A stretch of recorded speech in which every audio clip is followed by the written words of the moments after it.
C'est la ligne électrique de tous les records. La France et l'Espagne vont inaugurer vendredi, après-demain, une méga ligne à haute tension entre Perpignan et Figueras. Axel de Tarlé, Manuel Valls et Mariano Rajoy, le Premier ministre espagnol, sont attendus sur place parce que c'est un vrai événement. Exactement, ligne de tous les records, 320 000 volts. Elle peut acheminer une puissance de 2000 mégawatts. C'est l'équivalent de 2 réacteurs nucléaires. Sur une ligne, voilà, deux sur réacteurs une ligne, nucléaires. Une ligne cerise sur le gâteau, entièrement souterraine, 65 km, ce qui a coûté très cher d'ailleurs, 700 millions d'euros. C'est 10 fois plus cher qu'une ligne aérienne classique. Mais alors pourquoi une ligne souterraine ? Alors, c'est quoi ? C'est l'opposition des riverains, des écologistes ? Exactement, voilà. Vous savez, ces lignes à très haute tension, elles sont toujours très mal vues. Or, pourtant, il n'y a rien de plus écolo, il faut le dire, qu'une ligne à très haute tension. C'est pas très joli. Voilà, alors je m'explique. On en revient toujours à la même chose. L'électricité ne se stocke pas. Or, l'Espagne est un très gros producteur d'électricité solaire. C'est peu connu, mais ce pays est au quatrième rang mondial d'électricité solaire.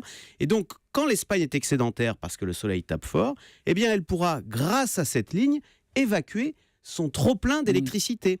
Et puis cette ligne est d'autant plus stratégique que, et c'est une chance, la France et l'Espagne n'ont pas les mêmes habitudes de consommation. Les pics sont différents. Chez nous, le pic de consommation d'électricité intervient le soir, en hiver, vers 19h, quand il fait froid.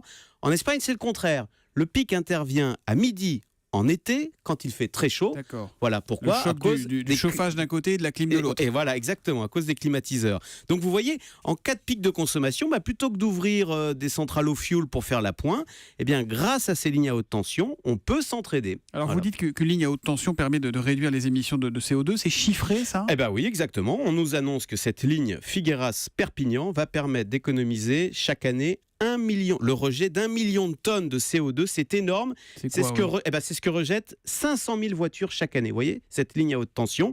Donc, vive les lignes à haute tension. Et puis, pour terminer, plus égoïstement, pour nous Français, on pourrait ajouter que ça nous permet d'exporter plus facilement notre électricité, puisque Cocorico, la France vend chaque année plus de 10% de sa production à l'étranger, ce qui fait de nous le premier exportateur européen d'électricité. Et on n'a toujours aucune piste, ce que vous disiez, pour stocker l'électricité, c'est incroyable. Ça, c'est le Graal absolu, celui qui le trouve, là, il a sauvé la planète. Le Zoom Echo, tous les matins à 7h10, c'est signé Axel de Tarlé. À demain, Axel. À demain.